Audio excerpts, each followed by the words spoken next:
முதல்ல 2 ஆண்களும் அதற்கு பிறகு ஒரு கர்ப்பிணி பெண்ணும் அடிபட்டு செத்துருக்காங்க. அப்படித்தான் இதுல எழுதி இருக்கு. பதில் சரியில்லை சார். இத படிச்சுட்டு தானே நீங்க கேள்வி கேட்கறீங்க? ஆமா, நானும் இதே படிச்சுட்டு தான் பதில் சொல்லிக்கிட்டு இருக்கேன்.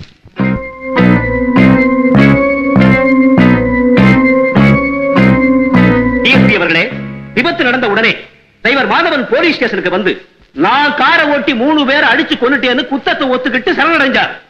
கணம் கோச்சார் அவர்களே, இதை நான் கடுமையா ஆட்சேபிக்கிறேன். எஸ், மாதவன் கொடுத்த வாக்குமூலத்துல என் கார்ல 3 பேர் அடிபட்டாங்கன்னு சொல்லியிருக்கான். யுவர் ஆனர், அடிச்சே அடிபட்டாங்க. இந்த வார்த்தைகள்ல என்ன பெரிய வித்தியாசம் இருக்குன்னு எனக்கு தெரியல. யுவர் ஆனர், அடிபட்டாங்கன்னு சொன்ன வார்த்தைக்கு என்ன விளக்கம்ங்கறத சரியான சாட்சியோட நான் நிரூபிச்சு காட்டுறேன். அது வரைக்கும் அடிச்சேன் கொன்னுட்டேங்கிற வார்த்தைய போலீஸ் தரப்புல பயன்படுத்தவே கூடாது. இதுதான் என் கோரிக்கை. Objection sustained. Thank you your honour. That's all your honour. கணம் கோச்சார் அவர்களே, நான் டிஎஸ்பி அவர்களை குறுக்கு விசாரணை செய்யும் பொழுது மாவட்ட எஸ்பி அவர்கள் கோர்ட்டுக்குள்ளே இருக்கக்கூடாது என்பது என் கோரிக்கை. எஸ்.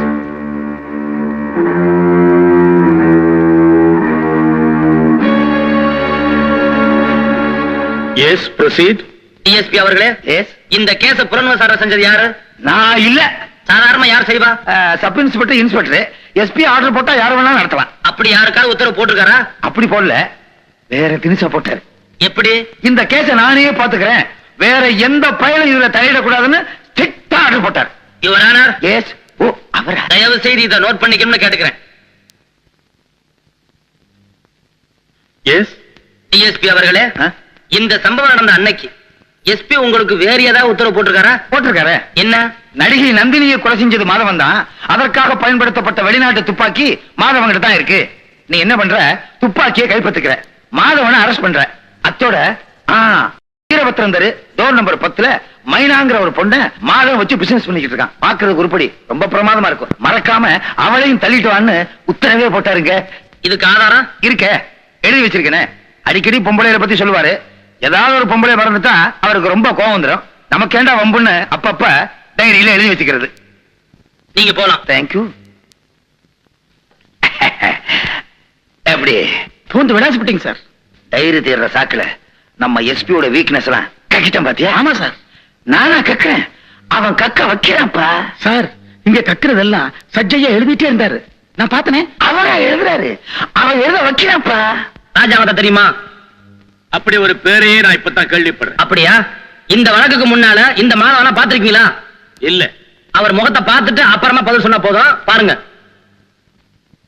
நான் இவரை பார்த்ததே இல்ல. இந்த மாதவனை நீங்க முத எப்பதான் பாத்தீங்க? ஆக்சிடென்ட்டுக்கு அப்புறம் ஸ்டேஷனுக்கு போனப்போ அங்கதான் முத பார்த்தேன். சரி, அன்னைக்கு மாலை பத்திரிகையில நடிகை நந்தினியை சுட்டுக் கொன்னது இந்த மாதவனா இருப்பானோன்னு போலீசார் சந்தேகப்படுறாங்க. இந்த செய்திய எஸ்பியே கொடுத்திருக்காரு, பேப்பர்ல தெளிவா சொல்லப்பட்டிருக்கு. ஆமா, இந்த கேஸுக்கு முன்னால இந்த மாதவனை பார்த்ததே இல்லைன்னு இப்பதான் நீங்க வாக்குமூலம் கொடுத்தீங்க. கொடுத்திருக்கிறேன். இந்த கார்வத்துக்கு முன்னாடி நடிகை நந்தினியை சுட்டுக் கொன்னது மாதவன் தான் திட்டவட்டமா சொல்லி அவன் அரெஸ்ட் பண்ணிட்டு வான்னு உங்க டிஎஸ்பிக்கு நீங்களே உத்தரவு போட்டிருக்கீங்க. போட்டிருக்கிறேன். காவல் நிலையத்துல இந்த மாதவனை பார்த்ததுக்கு அப்புறம் தான் கொலைகாரன்னு சந்தேகப்படுறதா பேப்பர்ல நியூஸ் கொடுத்திருக்கீங்க. ஆமா. இந்த 3 மாதவனும் ஒரே ஆளுதாங்கிறத உங்களுக்கு யாரு எப்ப எந்த இடத்துல சொன்னாங்க? ஈரக்குலைய புடிச்சிட்டான். ஆமா சார், புடிக்கட்டும்னு தானே டைரியே கொடுத்தேன்.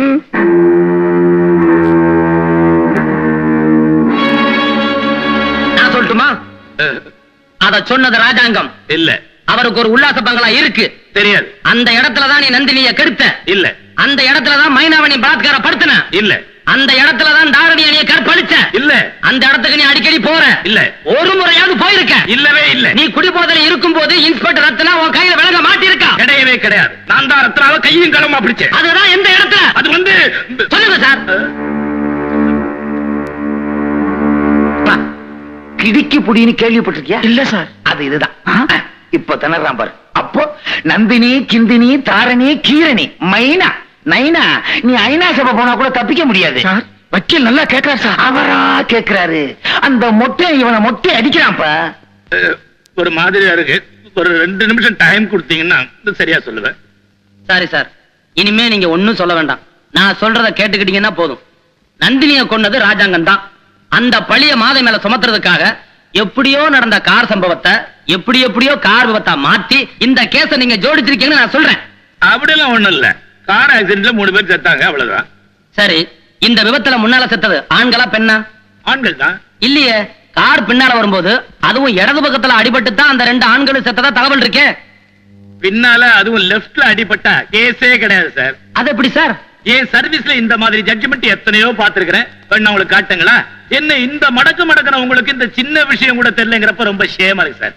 எஸ்பி சார், எனக்கு தெரிஞ்சா என்ன தெரியாட்டி என்ன, இந்த மேட்டர் உங்களுக்கு தெரியுங்கிறத கோர்ட்டாருக்கு தெரிய வைக்கத்தானே நான் இத்தனை பாடுபட்டேன். எஸ்பி சார், நீங்க போலாம். தேங்க்ஸ். எஸ்பிய சாணியை கழட்டிட்டு அனுப்புறாரு பாரு. வர்றான் பாரு, பிரேத மாதிரி. டாக்டர் சார், நீங்க கொடுத்த ரிப்போர்ட் தானே பாருங்க. இதுதான். இந்த 3 பேருக்குமே மரணம் எதனால ஏற்பட்டதுங்கிறத கொஞ்சம் விளக்கமா சொல்ல முடியுமா? ஓ எஸ். அந்த கார் சம்பவம் நடக்கிறதுக்கு சில நிமிஷங்களுக்கு முன்னால அந்த பொண்ணு தலையில யாரோ கட்டையால பலமா அடிச்சிருக்காங்க. உடனடியா உயிர் போறதுக்கு அந்த ஒரு அடியே போதும். அப்படி அடி வாங்கின பிறகும் அந்த பொண்ணு எப்படி அவ்வளவு தூரம் ஓடி வந்தாங்கிறது தான் எங்களுக்கு ஆச்சரியமா இருக்கு. ஆக அந்த பொண்ணு நிச்சயமா இறந்துதான் கீழே விழுந்திருக்கா. காரினுடைய டயர்களோ முன்புறத்தில் உள்ள மற்ற சாதனங்களோ அவ பாடியை டச்சே பண்ணி இருக்க முடியாது. ஏன்னா அதுக்குண்டான எந்த அடையாளமும் அந்த பாடியில இல்ல. இது சரி. ஏமா இன்னும் 2 பசங்க போயிருக்கானுல? Wait, please. சரி, அந்த 2 ஆண்களும் எதனால இறந்தாங்கன்னு கொஞ்சம் சொல்றீங்களா? ஓஎஸ் சொல்றேன். நிச்சயமா அவங்க அந்த காருடைய முன்பாகத்துல அடிபட்டிருக்க முடியாது. அப்படி அடிபட்டிருந்தா நான் சொன்னேனே அதே அடையாளங்கள் அவங்க பாடியிலயும் இருக்கணும். அப்படி இல்லையே, அதிவேகத்துல அந்த கார் ரிவர்ஸ்ல வந்திருக்கு. இவங்களும் தலைதெறிக்க ஓடி வந்திருக்காங்க. அந்த 2 வேகமும் சந்திச்ச இடம் ஹிருதயமா போச்சு. அதோட தூக்கி எறியப்பட்ட வேகத்துல மறுபடியும் குப்புற விழுந்திருக்காங்க. 2வது முறையும் அவங்க ஹிருதயத்துல பலமா அடிபட்டிருக்கு. அதுதான் அவங்க மரணத்துக்கு காரணம். ரொம்ப தேங்க்ஸ் டாக்டர், நீங்க போலாம். உங்க பேர் என்ன? காளிமுத்துங்க. எங்க வேலை பாக்குறீங்க? நம்ம வள்ளியம்மன் இல்லதாங்க. உங்களுக்கு கல்யாணம் ஆயிடுச்சா? இல்லைங்க, ஆவல. அதுக்கான ஏற்பாடு நடந்துச்சா? நடந்துச்சுங்க. எப்ப நடந்துச்சு? அது ஒரு மாசம் இருக்குங்க. பொண்ணு யாரு? இந்த கார் விபத்துல இறந்து போன தாரணிக்கு எனக்கு தாங்க நிச்சயமா இருந்துச்சு. பேச்சு மட்டும் நடந்ததா இல்ல பத்திரிக்கை அடிச்சாச்சுங்க. பத்திரிக்கை எல்லாம் அடிச்சாச்சு, ஊர் முழுக்க கொடுத்தாச்சு. நான் ஐயா கூட பத்திரிக்கை கொடுத்தேன். நீங்க கூட எனக்கு 10,000 ரூபாய் பணம் கொடுத்தா. அதெல்லாம் வேண்டாம். குறிப்பிட்ட தேதியில கல்யாணம் நடந்துச்சா? இல்லீங்களே. என்ன காரணம்ங்கறத கோர்ட்டாருக்கு முன்னால சொல்லுங்களே. ஐயா, அந்த கல்யாணத்துக்கு 10 நாளைக்கு முன்னாடிங்க அந்த பொண்ணு கர்ப்பம் எனக்கு தகவல் வந்துச்சுங்க. எனக்கு அளவு கடந்த ஆத்திரம் வந்துருச்சுங்க. நேர போய் அவங்க அப்பனை பார்த்தானா. மாமா, நாம ஒரே மில்ல வேலை செய்யறோம், ஒரே தலைவன் கீழ தொழிலாளிகளா இருக்கும். அப்படி இருந்து நீ எனக்கு துரோகம் செய்யலாமா? என்ன மாப்பிள்ள வந்த உடனே பெரிய வார்த்தையெல்லாம் பேசுறீங்க? நான் அப்படி என்ன பண்ணிட்டேன்? ஈர துணியை போட்டு கழுத்தை அறுக்க பார்த்துட்டேன். மாப்பிள்ள, சங்கதியை சொல்லாம இப்படி கத்திக்கிட்டே இருக்கிறது கொஞ்சம் கூட நல்லா இல்ல. என்னத்தைய சொல்றது சங்கதி? மானங்கட்ட உன் குடும்பத்துல மாட்டிக்காம நான் தப்பிச்சேன்னு யார பாத்துறா சொன்னேன்? மானங்கட்ட குடும்பத்துல உன் குடும்பத்தை தாயா நிரூபிக்க முடியுமா? நிரூபிக்காயா? பாராளியே இருங்கய்யா. ஏன் 2 பேரும் சண்டை போடுக்கிறீங்க? மானங்கட்ட குடும்பம் அப்படி சொல்லிட்டாடா. ஏம்பா இப்படி எல்லாம் சொல்லலாமா? என் தலையில கட்டப்ப தலைவனோட மவ அத நிக்கிறானே, அவரோட நிலைமை என்ன தெரியுமா? என்னடா நிலைமை? அவ கர்ப்பமா இருக்காயா? என்னடா சொல்ற? உன் மவனைய கடியா? அவன் சொல்றது நிஜம்தானடி? ஆமாப்பா. அடி பாவி, யாருகிட்டடி ஏமாந்த? எனக்கு தெரியாதுப்பா. வழக்கம் போல நான் வக்கீல ஆபீஸ்க்கு போயிட்டு இருந்தேன். யாரோ என்னத்தையோ கொண்டு வந்து என் முகத்துல வச்சாங்க. நான் மயக்க மாட்டேன். அந்த நேரத்துலதான் எந்த பறி கொடுத்துட்டு கதையா இருக்கிற. நான் உசுரோட இருந்தா தானப்பா நம்ம குடும்பமான போகும். நான் இப்பவே கடல்ல செத்துறேன். தனக்கு தெரியாதுன்னு சொல்றாளே, அவளை போட்டு இப்படி அடிச்சிட்டியே. கடவுள் சாப்பிட ஓடா, ஓடி போய் பிடிக்கடா. அப்படி ஓடினப்பதாங்க இந்த கார் சம்பவம் நடந்துச்சு. அதாவது தற்கொலை முடிவோட முன்னால ஓடுனவ தாரணி. ஆமாங்க. அந்த தற்கொலையை தடுக்கிற நோக்கத்தோட பின்னால ஓடுனவங்க தாரணியோட அண்ணனுங்க. ஆமாங்க. அந்த 2 பேரும் என்ன வேகத்துல ஓடி இருப்பாங்கன்னு உங்களால சொல்ல முடியுமா? கண்டிப்பாங்க. பயனுங்க காலே பூமியில படலையே. என்ன இருந்தா கூட பிறந்த பொறுப்பு இல்லீங்களா? இவனுங்க கண்ணு மண்ணு தெரியாம ஓடின வேகத்தை பார்த்து எங்க இவனுங்க எங்கேயாவது முட்டி மோதி மண்டை போட்டுருவானுங்களோ நான் நினைச்சேங்க. கடைசியில நான் பயந்த மாதிரியே நடந்து போச்சுங்க. நீங்க போகலாம். யுவர் ஆனர், இப்படித்தான் நடந்தது. இதத்தான் போலீசார் அடியோட மாத்தி இந்த கேஸ ஜோடிச்சிருக்காங்க. அதுக்கு என்ன காரணம்ங்கறத நிரூபிக்க கடைசியா நான் ஒரு சாட்சியை விசாரிக்க விரும்புறேன். எஸ். ஏமா அது யாருமா முக்கியமான சாட்சி? அது அங்க பாருங்க.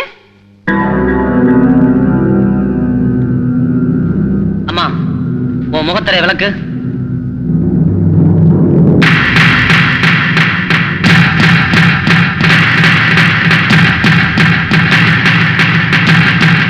அம்மா நீ உயிரோட இருக்கியாமா?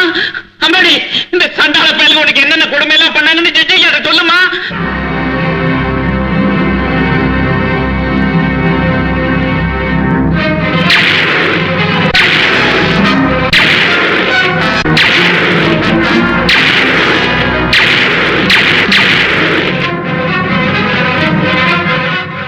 Yes. Are you a central CID inspector? Yes sir. இப்படி நடக்கும்னு எதிர்பார்த்தேன். நிறைய சிஐடி போலீஸை நிறுத்திருக்கேன். அவங்க தான் கண்ட்ரோல் பண்ணிட்டு இருக்காங்க. What do you mean by control? Arrest both of them. Okay sir.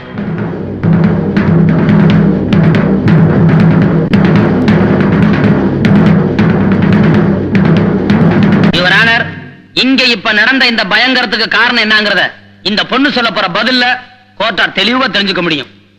Yes. உன் பேர் என்னம்மா? கண்ணம்மா. உன் கணவன் பெயர்? ராஜாங்கம். அவர் இப்ப கோர்ட்ல இருக்காரா? இருக்காரே. முதல்ல என்ன பார்த்து துப்பாக்கியால சுட முயற்சி செய்தாரே, அவர்தான் என் கணவர். இவ்வளவு நாளா நீ எங்க இருந்த? சிங்கப்பூர்ல. நீ மட்டும் போயிருந்தியா? இல்ல, ஹனிமூன் போவோன்னு என் கணவர் என்ன அழைச்சிட்டு போய் சொல்லுமா. ஒரு தட்டை விட்டுட்டு வந்துட்டாரு. நடிகை நந்தினியை சுட்டுக் கொன்னது யாருன்னு தெரியுமா? என் கணவர் தான். எப்படி தெரியும்? நான் விற்கப்பட்ட இடம் இந்திய பெண்மைக்கும் கற்புக்கும் மதிப்பளிக்கிற இடமா அமைஞ்சது. என்ன அவங்க களங்கப்படுத்தல. நான் இந்தியாவுக்கு போக அனுமதியும் கொடுத்தாங்க.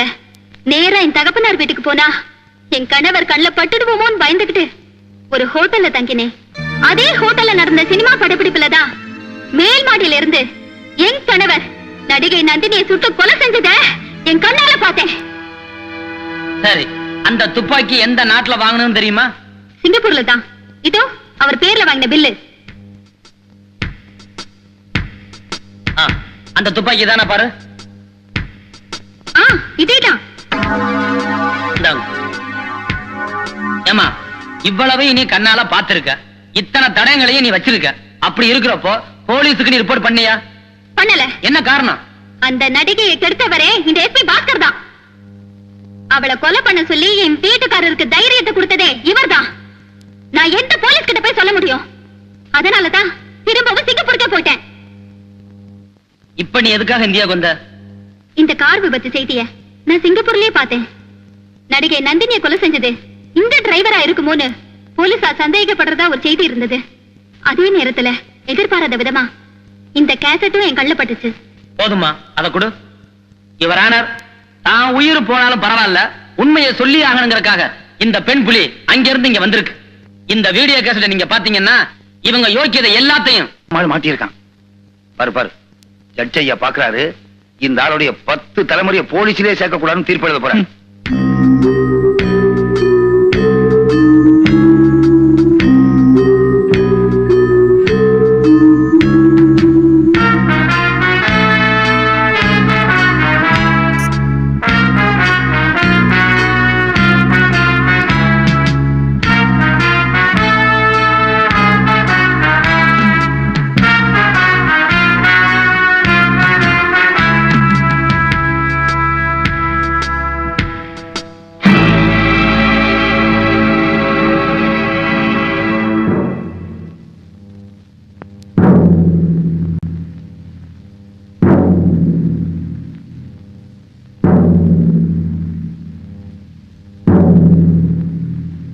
எதிரி மாதவன் பேரில் இந்தியன் பீனல் கோட் 304A பிரிவின் கீழ் அஜாகிரதையாகவும் அளவு கடந்த வேகத்துடனும் கார் ஓட்டியதன் விளைவாக தாரிணி என்கிற பெண்ணின் மரணத்தையும் மாணிக்கம், ரத்னம் ஆகியோரின் மரணத்தையும் விளைவித்ததாக குற்றம் சாட்டப்பட்டிருக்கிறது.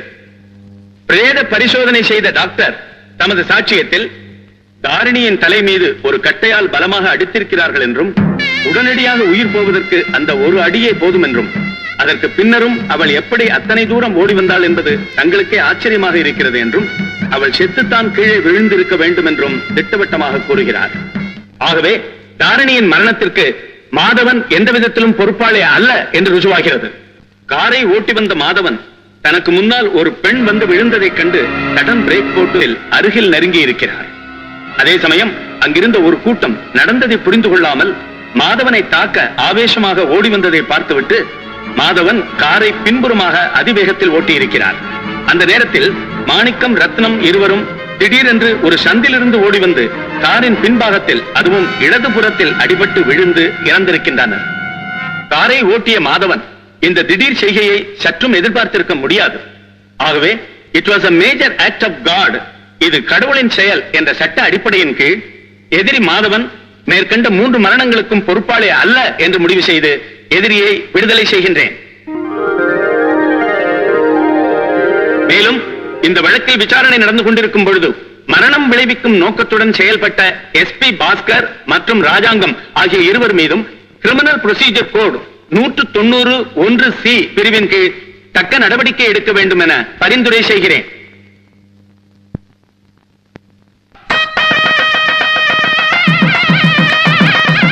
Congratulations.